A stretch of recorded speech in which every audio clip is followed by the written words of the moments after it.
On the night before Thanksgiving, 1971, a man in a black suit boarded a routine commercial flight with a briefcase, a cigarette, and a plan so precise the FBI would later seal parts of the investigation for decades. He never raised his voice. He never revealed his real name. He never left fingerprints. What happened next was not supposed to work. $200,000 were quietly handed over. 4 parachutes were secured. And several decisions were made that night. Decisions the public would not learn about for years. Somewhere over the Pacific Northwest in total darkness, the rear stairs of a commercial jet were lowered mid-flight. Then the man known only as D.B. Cooper disappeared into a storm. No confirmed body, no recovered parachute, no official conclusion. The FBI eventually closed the case, but thousands of pages remained buried in classified files, some of them only released decades later. And when those documents finally surfaced, they raised a far more unsettling question. Did D.B. Cooper die that night? Or did the government quietly lose track of the man who pulled off the perfect crime? This is the only unsolved skyjacking in American history. The FBI's artist's sketch of the D.B. Cooper hijacker from the official 1971 wanted poster, 18 on Thanksgiving Eve. 1971, a mystery man under the alias Dan Cooper, later erroneously called D.B. Cooper by the media, executed one of the most audacious crimes in U.S. history. He boarded Northwest Orient Flight 305 in Portland, Oregon, en route to Seattle, and, mid-flight, passed a note to a flight attendant threatening, "I have a bomb in my briefcase." His demand was precise and chilling, $200,000 in cash and 4 parachutes. After the plane landed at SeaTac, authorities complied, handing over the ransom and chutes. Cooper then released all passengers and 2 crew members in Seattle, ordered the pilots to fly toward Mexico at low altitude, and, somewhere over rural Washington, lowered the aft stairs and jumped into a stormy night with the loot strapped to him. He was never seen again. Over 50 years later, D.B. Cooper remains the only unsolved skyjacking in aviation history. The FBI's extensive files describe Cooper as a white male, about 6 feet 1 inch, 170 to 175 pounds, mid-40s, olive complexion, brown eyes, black hair. During the hijacking, he chain-smoked, as evidenced by cigarette butts found on the jet, and carried himself coolly. When flight attendant Florence Schaffner first saw his note, she reportedly thought he was asking for her phone number, until he said sternly, "No funny stuff." Cooper's calm professionalism and technical demands, e.g. instructing the crew, non-stop, gear down, flaps down, under 10,000 feet, lights out, hinted at insider knowledge. Yet after he leapt into the sky at approximately 10,000 feet in the pouring rain, he vanished without a trace. The sequence of events is well documented. 1450, November 24th, 1971. Northwest Flight 305 departs Portland with 37 passengers. First Officer Bill Radizak later recalled the hijacker, wearing suit and sunglasses, took an aisle seat in the rear. Cooper ordered a bourbon and soda, lit a cigarette, then handed Schaffner the bomb note. "Miss, I have a bomb in my briefcase and I want you to sit by me." When Schaffner tried to walk away, Cooper instructed, "No funny stuff," keeping the situation under tight control. The plane circled to burn fuel as handlers assembled $200,000 in $20 bills and 4 parachutes, 1 extra, on the ground. The passengers and 2 flight attendants were then exchanged for the ransom. Cooper obtained the money bundled in an 18-inch by 14-inch paper bag and confirmed flight instructions. Interestingly, he joked with attendant Tina Mucklow about the money when she delivered it. After refueling, the pilots were ordered to fly non-stop toward Mexico, with landing stops via Reno, Yuma. Cooper insisted on a low altitude less than 10,000 feet, a retrofitted rear stairwell, and flaps down. Unusual requests. These instructions were strict, but obeyed. Shortly after takeoff from Seattle, with cockpit crew present, Cooper opened the rear air stair and jumped into the night with a parachute and the money. According to investigators and eyewitnesses, he leapt into a thunderstorm over southwestern Washington. The exact location remains debated, but Cooper plunged into heavy rain and 200-mile-per-hour winds.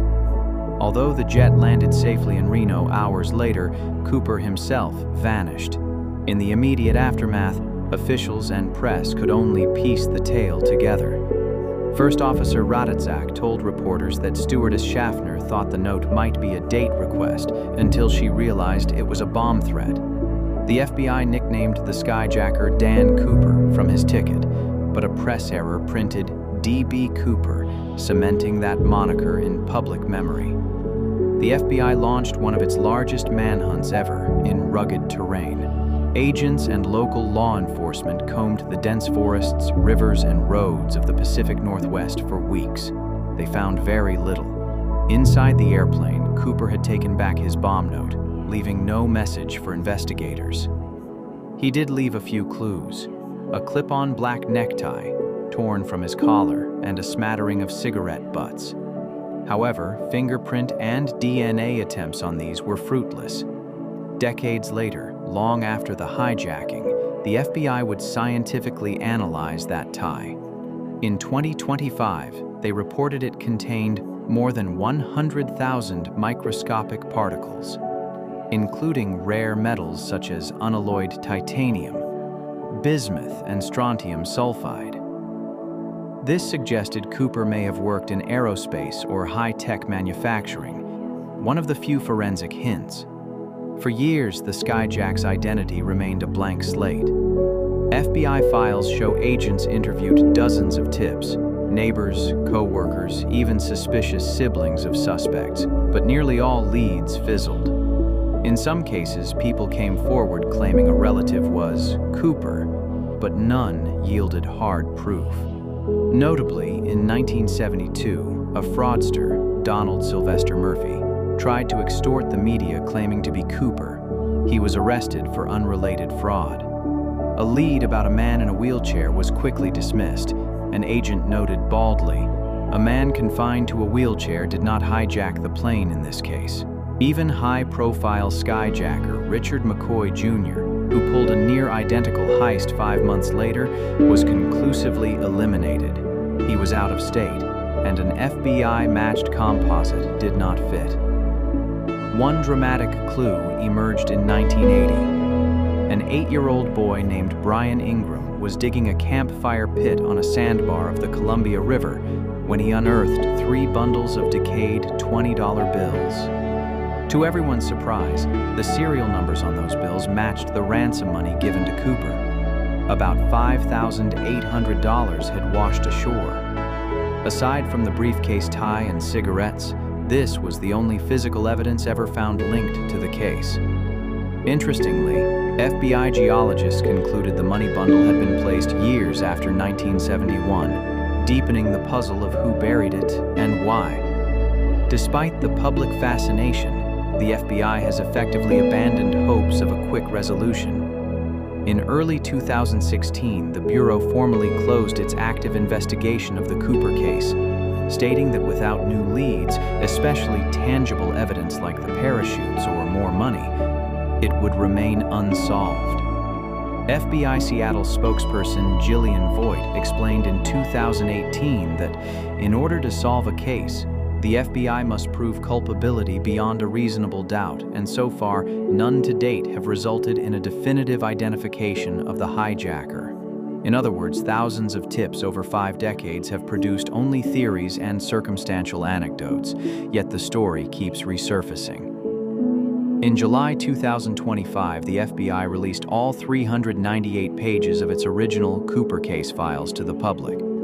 Among the dusted-off leads was a note that agents considered a suspect in a wheelchair, ruled out, profiles of dozens of names, and repeated references to features like Cooper's tie particles. The new documents also confirmed that Cooper's clip-on tie, an item he ripped off during the jump, was analyzed under a microscope, reinforcing that it contained aerospace-grade metals. In short, the FBI archives have grown only thicker with reports, but the hijacker's true identity remains hidden. Fig. Money found in 1980. Decomposed $20 bills recovered from the Columbia River bar, verified as part of Cooper's ransom. The most tangible twist in the Cooper saga was the river cache. Investigators were amazed when young Brian Ingram's discovery in 1980 turned out to be ransom money. That finding confirmed Cooper's $200,000 bundle was indeed dumped into the Columbia River. However, it also deepened questions. Who buried it, and why only $5,800 of the original sum? And if Cooper survived, why leave such a breadcrumb? Ingram was eventually allowed to keep part of the money, selling some bills at auction decades later. Because nothing else was found, Cooper's fate became a matter of speculation. The initial consensus was that Cooper almost certainly died during the jump. It was pitch black, cold, stormy, and he was not an expert parachutist. In fact, FBI Special Agent Larry Carr later commented, "No experienced parachutist would have jumped in the pitch-black night in the rain with a 200-mile-an-hour wind in his face, wearing loafers and a trench coat." If Cooper perished, it's plausible an isolated farmer found the body and quietly disposed of it, perhaps even intentionally scattering some money to mislead searchers. Indeed, many suspects died in odd ways or left mysterious clues, fueling endless debate. Over the years, dozens of names have been floated as Cooper. Some are relatively credible leads, others downright wild. Here are the major theories that have captured public imagination. 1. Richard F. Rambo McCoy, 1972. Skyjacker. McCoy's 1972 hijacking mimicked Cooper's method almost exactly. Same airline model, note, ransom, $500,000, and parachute escape. Naturally, he was a top suspect. McCoy was convicted and imprisoned for his crime, and even escaped prison in 1974, dying in a shootout. His family still wonders if he did Cooper's job first. In 2023, McCoy's adult children revealed that in storage they found a custom parachute and flight logbook which they believe link their father to the Cooper case. An investigator called McCoy's military parachute literally 1 in a billion. However, the FBI's official files do not list McCoy as a match, and agents maintain he was ruled out by physical discrepancies and a verified Utah alibi for 1971. 2. Sheridan Peterson, Boeing employee. Decades ago, Peterson, a former Boeing engineer and skydiver, was a person of interest. He helped write the 727 flight manual, knew of the rear stair mechanism, and had parachuting experience. He even once worked at the skydiving company that later supplied Cooper's parachutes. But Peterson had blue eyes, Cooper's were brown, and insisted he was living in Nepal in 1971. With scant evidence, he remains a footnote in many suspect lists. 3.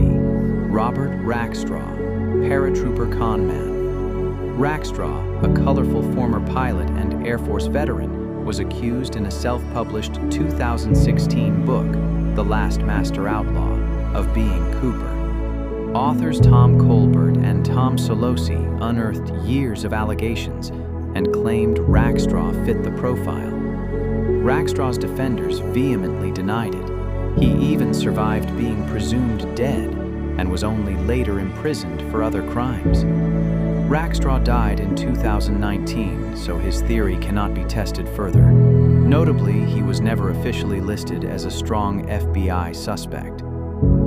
4. Kenneth Christensen, Northwest Orient employee.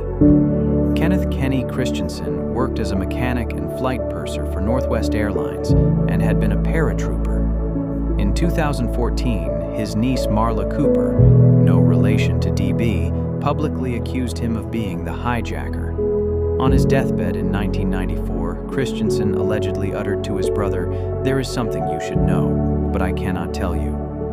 Proponents note that shortly after 1971, he inexplicably paid cash for a house despite modest savings. Christensen's ex-wife claimed he fit the FBI sketches. and the family says he never spent the money. The FBI declassified a record in 2020, confirming they had questioned him. They ultimately left him off the most wanted list. The Christensen hypothesis remains unproven but persists in conspiracy circles. 5. Walter R. Rika, Milwaukee paratrooper. In recent years, a Michigan publisher named Walter Lauren claimed that Walter Rika, a quiet ex-soldier who died in 2014, was Cooper.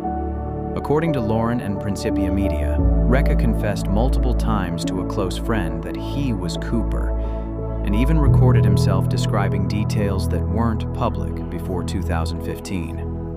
At a 2018 news conference, Principia Media said Rika was a former military paratrooper and intelligence operative who had worked overseas. They released audio clips of Lauren's interviews with Rika. In one, Lauren asks, "Where did you carry your note?"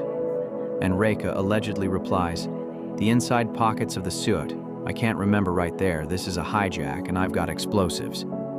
Their recent book, D.B. Cooper and Me, claims the evidence is overwhelming. Critics point out major inconsistencies, e.g., Rika's age in 1971 was younger than descriptions, and no physical evidence links him. The FBI has not confirmed this theory, but Lauren insists the feds bungled the case, even claiming D.B. Cooper jumped over Cle Elum in central Washington. Rika's story is one of the more sensational theories, but it remains unverified. 6. Barbara Bobby Dayton, transgender pilot. In an even more exotic theory, a book by Pat and Ron Foreman argues that their friend Barbara Dayton, born Robert Dayton, was Cooper. Dayton was a skilled pilot and skilled machinist who underwent sex change surgery in 1969. The Foremans claim Barbara casually told them in the late 1970s that she did the job. After Dayton's death in 2002, supporters compiled evidence. Photos of Dayton next to FBI sketches, matching scars, and a conspicuous lack of spending. She never used her share of money. Barbara's old boss, Bruce Thunn, who knew her in the 1970s, stated flatly, "Yeah, Barb could have easily done it," pointing out her expertise in flight and explosives. Others note that a prisoner reported Dayton told him, "Look up the D.B. Cooper case." However, many find this claim far-fetched. No official investigation has confirmed Barbara Dayton's involvement, and the FBI did not list her in its files. Still, this transgender piloting theory often appears in media and forums. 7. Other notable theories. A host of less conventional suspects have been proposed. For instance, Dwayne Weber, a friend of Richard McCoy, allegedly confessed on his deathbed to being Cooper, citing nightmares about the jet's rear stairs. Another is L.D. Cooper, a comics enthusiast from Oregon. His niece, Marla, who also accused Kenneth Christensen, says her uncle bragged about the heist after returning on Thanksgiving, 1971. Banged up and bloody. Some armchair detectives even suggest an inside job by a Northwest Orient employee, like steward Kenny Christensen, or speculate about CIA involvement. In fact, an Offbeat Oregon article notes there are blog posts and forum threads claiming D.B. Cooper was a CIA agent or a secret FBI guy. One self-published theory asserts mobster Lucky Luciano had blackmail leverage that derailed the FBI's investigation. These ideas are colorful but unsupported by hard evidence. Each of the above theories contains some intriguing details, confessions, family rumors, or circumstantial clues, but none is confirmed. The FBI's case file, even when released in 2025, names no definitive suspect. Agents have remarked that Cooper's actual identity is still unconfirmed, and without more evidence, any suspect remains speculation. Interest in D.B. Cooper has only grown in the 21st century. In 2016, NBC aired a docuseries, The Lindbergh Kidnapping Files, ironically using Cooper as unsolved case fodder, and History Channel specials have profiled the new theories. In November 2025, History.com published an updated deep dive noting that the FBI's modern stance is to leave the case closed unless physical evidence reappears. The FAA has fitted all Boeing 727s with Cooper vanes, special locks preventing mid-flight aft door opening to ensure no copycat succeeds. Some private investigators still fan out on stolen Homeland Security budgets. For instance, a retired crime historian just wrapped up a dig near Vancouver, Washington, perched on a Columbia sandbar, hoping to find Cooper's gear. Others scour anonymous tips on Reddit or YouTube. Of note, a 2025 People magazine article revealed that Cooper's abandoned necktie contains not just titanium and bismuth, but also strontium sulfide, a curious mixture found near aerospace manufacturing. This microscopic fingerprint suggests Cooper may have worked at Boeing or a similar facility, lending weight to the theory he wasn't a street criminal at all, but perhaps a technical expert. Interestingly, the FBI had once thought Cooper might have been a Vietnam veteran with parachute experience, until realizing an expert wouldn't jump in loafers and a raincoat. Lastly, Cooper's ransom money question remains unsolved. Aside from the 1980 find, no other bills have turned up. If Cooper lived, one wonders, did he spend any of it or stash it somewhere else? Some treasure hunters still scour the Cascade foothills, convinced the money or Cooper's corpse might someday emerge. So, what's the verdict? After 52 years, the D.B. Cooper hijacking is still officially unsolved. Do you believe he survived the jump or died instantly? Did the FBI miss their man? Or has someone kept the secret all along? The theories are endless, from plausible suspects to wild conspiracies involving the CIA or mob bosses. As FBI Seattle has said, no tip has yet produced the proof needed. If you've been riveted by this case, let us know your take in the comments below. Was it former paratrooper Walter Recca, transpilot Barbara Dayton, or is the truth something else entirely? Share your theory. And if you enjoyed this deep dive into an American mystery, don't forget to like and subscribe for more investigative episodes on unsolved crimes and conspiracies. Your support helps us uncover and explain these fascinating stories. We've drawn on FBI archives and news articles for confirmed facts, and reference books, documentaries, and interviews for suspect theories. Wherever possible, claims are backed by official records or credible reporting. Ultimately, D.B. Cooper remains a legend shrouded in uncertainty. And the only thing clear is that the mystery is far from over.